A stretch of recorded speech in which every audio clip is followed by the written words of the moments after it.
Bismillahirrahmanirrahim. Assalamu alaikum and welcome you all to the communication series one course. It has a course code of JMC 311. This is lecture number 10 and today we are going to discuss Aristotle's model of communication. I'm Anwar Khan, lecturer journalism and mass communication department, Cohort University of Science and Technology. So what are the key points that we are going to discuss in our today's session? So first of all, we would look at the various features of Aristotle's model of communication. These features would be general features associated with this model. So we would elaborate it. Then we would look at the various components of the Aristotle's model of communication. And we would study and we would come to know that what are the key points, what are the key elements that come together and make Aristotle's model of communication, right? So it is also very important. Then we would briefly discuss about the effective communication, that how can we define or elaborate effective communication. What do we mean by it? So a very brief discussion would be held. Then we would define the building blocks, that what are the key building blocks of effective communication, what components come together and make a communication as effective communication. So we would describe those building blocks. Then finally we will discuss the demerits of the Aristotle's model of communication. This is basically the criticism of Aristotle's model. So these are the key points that we are going to discuss in our today's session, and our students after attending today's lecture should be able to answer all these 5 points, right? So these are our discussion points as well as our learning objectives.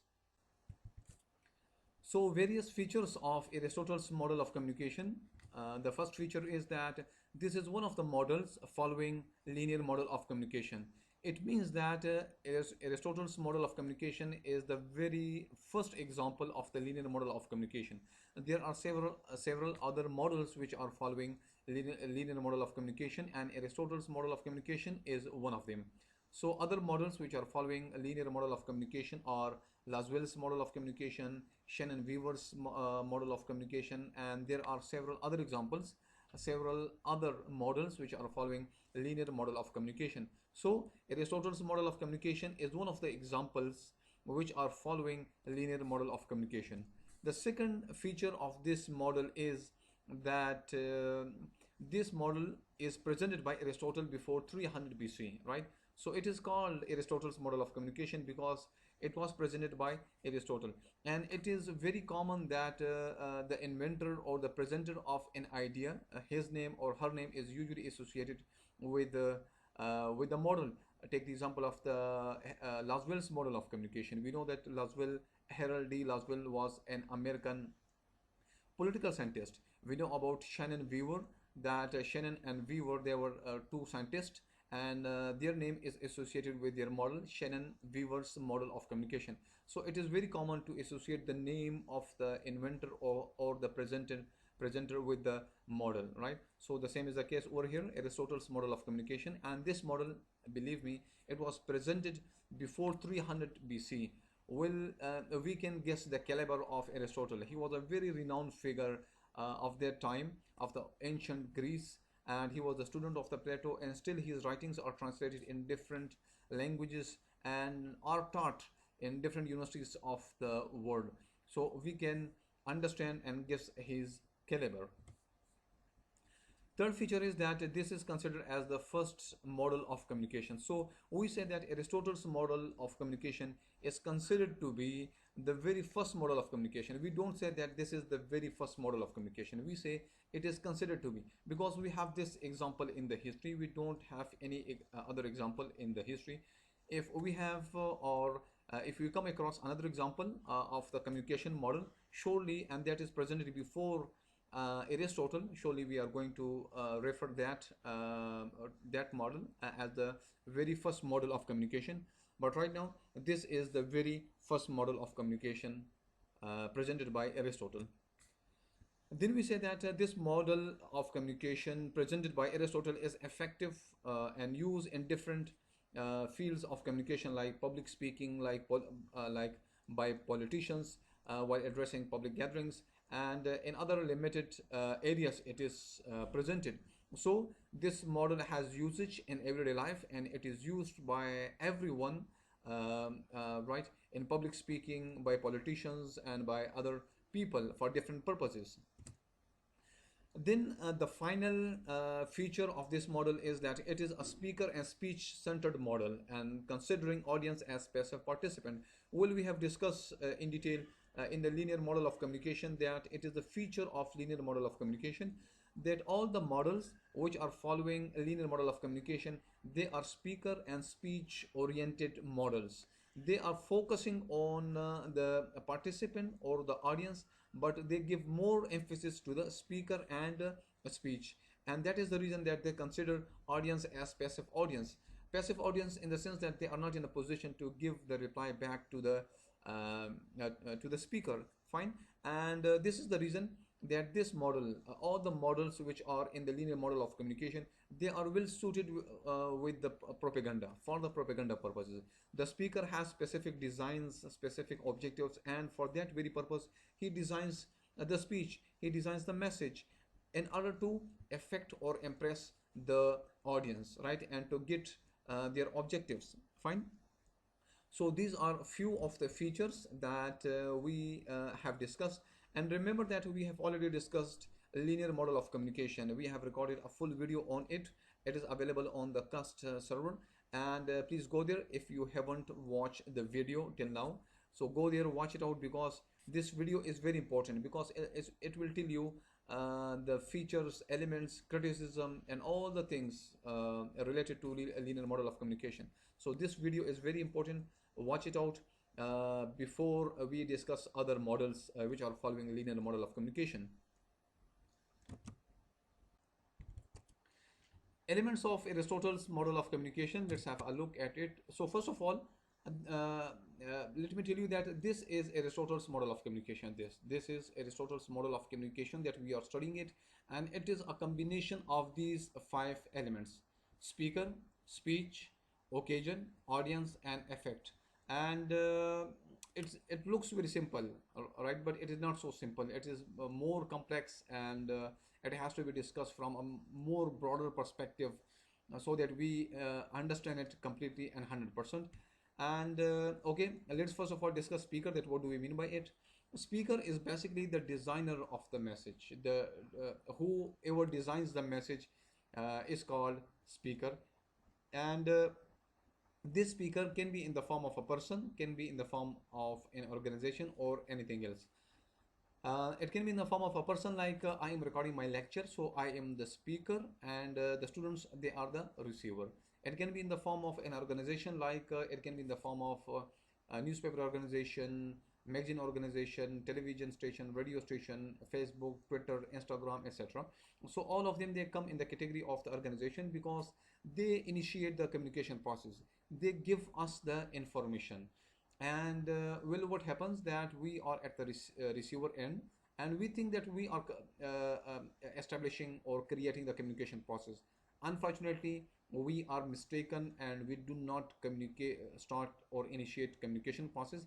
It is basically the Twitter that, or these organizations that start the communication process, because they give us the information. We do not give them the information. Secondly, we say that media is very powerful, because they manipulate us. They make our perception. It is an active agent of change, and it builds the perceptions of the people about different phenomenon, right? So speaker is basically the subject who designs the message, and it can be in the form of a person, organization, or anything else, right? Okay, then we have speech. Speech is basically the content, information, or the message that the speaker wants to share with the receiver. And it is again very important, as we have said, that it seems very simple, but it is not that simple as it looks. Information, the 21st century is called the age of information, because of the value of the information. That information is so valuable that we call this era, or this 21st century, as the age of information. And we listen the terms like information warfare, information operations, hybrid warfare, psychological warfare. I mean, these are the new terms that we are hearing in the 21st century. and it is very important. I mean, information and then perception building of the people. And there is a book I have suggested the same book to students in the department: Computational Propaganda, Political Parties, Politicians, and Political Use of the Social Media.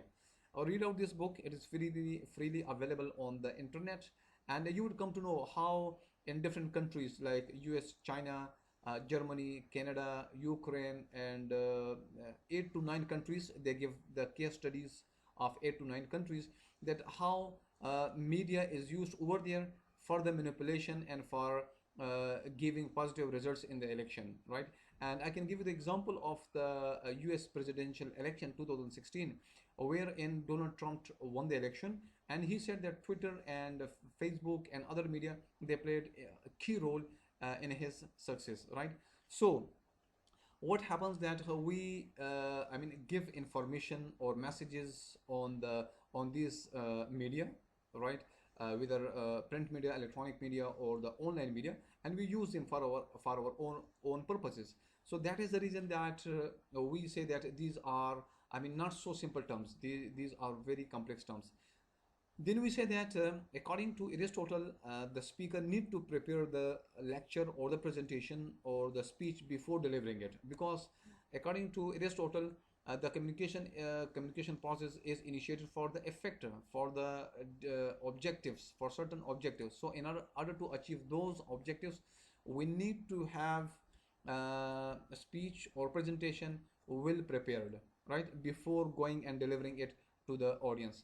Then we say that public speaking, introduction to public speaking, and critical public speaking are well established separate courses which are taught in different countries and universities of the world. And I hope that in our public sector universities, this introduction to public speaking are also taught in one way, the other way, but it has to be introduced formally with the same title, Introduction to Public Speaking, because it gives the skills to our students that how to speak effectively and more persuasively, right? Because students are our ambassadors, and whenever they go into the market, they represent us.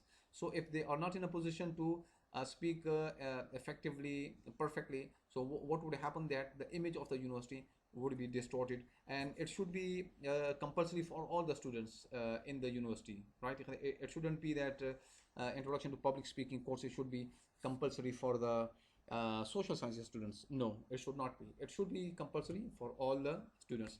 Then we have the occasion. There are different occasions, and speaker must speak according to the occasions. Well, I can give you the example that a political figure, if addressing a public gathering, his tone, body language, wordings would be changed, and if the same a political figure is sitting with friends and having, I mean, gupshup, so what would happen? That his language, body language, facial expression, everything would be changed. So what it means? It means that the speaker must speak according to the occasion, right? And we must accommodate ourselves to the occasion, uh, understanding the occasion and then adjusting in that very situation needs an expertise, right? Okay, then the audience for whom the message is designed, and they are also very important. They are the key element of the Aristotle's model of communication. For audience, the communication process is initiated, and if the message is not received by the audience, or it is ill received by the audience, so the purpose of that communication is spoiled. Then we have the effects or the speaker's desired objectives, right? And as we have mentioned that linear model of communication, this deals with the effects, this deals with the objectives, right? So these are the 5 elements of Aristotle's model of communication, which are speaker, speech, occasion, audience, and effect. Building blocks of the effective communication. Will effective communication, another term for the effective communication can be rhetoric. And when we want to define rhetoric, we said that rhetoric is actually the art of good speaking, and it can also be defined as the art of persuasive speaking. And you would have come across that there are some of the people who are gifted with this unique quality of speaking in a very good manner, right? So there are a few of the people, and I mean all the human beings are not blessed with effective communication skills. And according to Aristotle, for these building blocks for the effective communication, what are the building blocks, right? Or what makes a communication as effective communication? So these are the building blocks: ethos, pathos, and logos. These are the three building blocks according to Aristotle that make a communication or a writing as effective communication, as effective writing. Okay, the first building block of the effective communication is called ethos, which is taken from the Greek word which means character. And character would mean that a good character would represent uh, credibility and trustworthiness among the people, right? So we can say that credibility and trustworthiness are the two concepts which are playing a key role in the 21st century, and both these terms have played a vital role in the medieval times as well. I mean, the success of any of the organization, if you talk about the government organization or a private organization or a private business, anyone who is running his her own business. I mean, both these terms they are associated with it, and the success of that very organization depends upon these two terms. And the concept of audience, it can be explained from numerous perspectives, like from the perspective of the business, from the perspective of the geopolitics in the form of the friendly governments, countries which support each other at the time of need, and from numerous perspectives, this term can be explained. So the best example, I mean, what example I can give you about the credibility and the trustworthiness. I can give you the example of the Holy Prophet Muhammad, peace be upon him, the evergreen and the best example, who inspired other people because of his credibility, trustworthiness, humble, kind nature. A great number of people accepted Islam. So this is the best ever example that I can give you.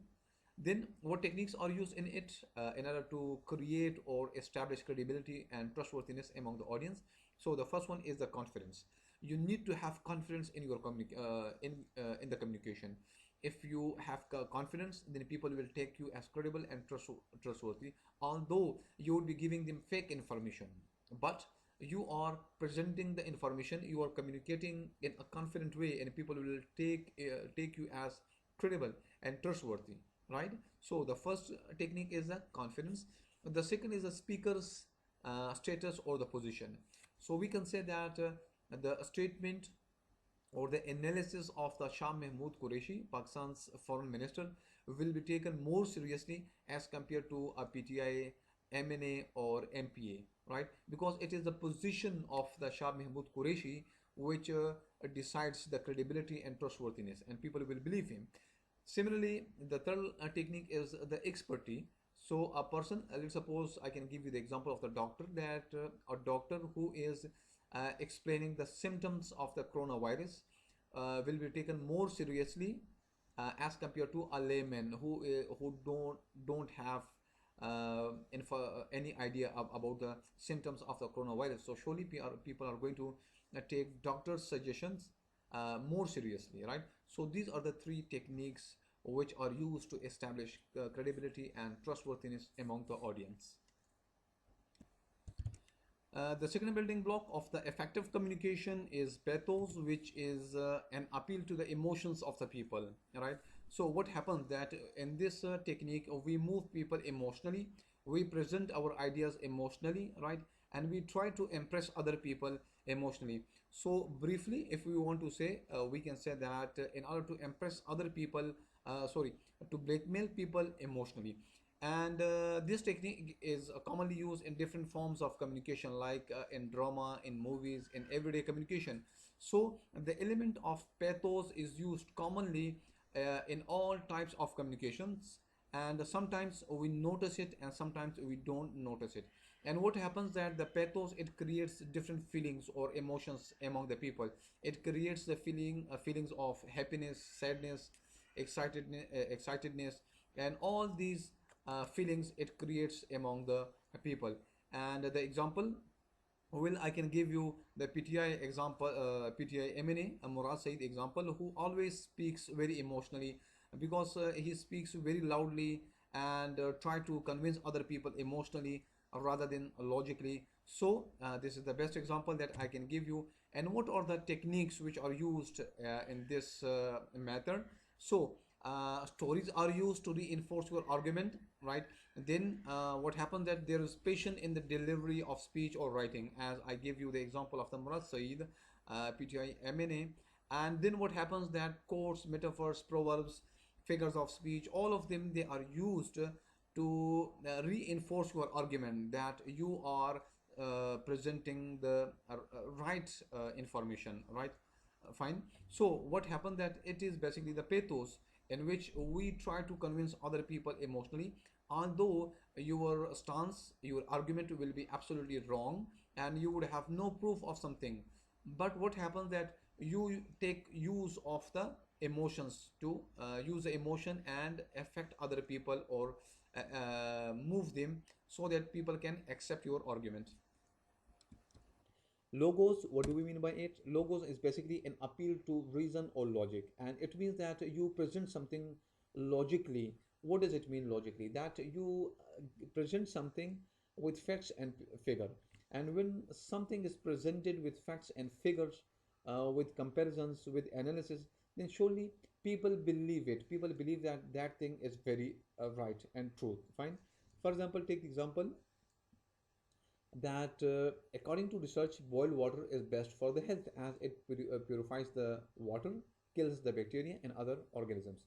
Well, whenever I say according to research, then people imagine that this has been proved by the research. Some kind of research has been conducted on boiled water, on the benefits of the boiled water, and these are basically the results. Fine. So whenever you present something with facts and figures, it appeals to the reason of the audience and they move, right, because of the facts and figures that you present in your argument. And what happens that what are the main techniques? The techniques are that you give reference to the studies, statistics, case studies, right, and you make comparisons. These are basically the techniques that are used in the logos to appeal to the reason or logic of the people, right? Okay, what are the weaknesses or demerits of the Aristotle's model of communication? So the first one is that there is no concept of feedback, as it is one-way communication from speaker to the receiver. So this is the very first criticism or demerit of the Aristotle's model of communication, that there is no feedback. There is no concept of the feedback because the communication flows from the sender to the receiver in a straight line. Then the second criticism is that there is no concept of noise, which means that this communication model does not consider failure in communication process. So the concept of noise is also not there. Fine. And noise is basically a barrier in the communication which disturbs your message, and because of that noise, your communication process may fail. But according to Aristotle's model of communication, there is no noise. So what we consider or what we deduce from it is that all the communication processes according to Aristotle's model of communication are successful. Fine. And we know that all the communication processes are not successful. Thirdly, we say that this is very simplistic model of communication and it has very limited usage like public speaking. So these are the 3D merits of the Aristotle's model of communication. This is the end of the lecture, and let me summarize all the points that we have discussed in today's session. First of all, we discussed the features, then we discussed the various elements of Aristotle's model of communication, then we briefly discussed effective communication, then we came to know about the three building blocks, ethos, pathos and logos, and then finally we came to know about the demerits of the Aristotle's model of communication. And if you have any problem, ask me in the comment box and I will reply. um, See you in the next lecture. Till that, stay home, stay safe. Allah Hafiz.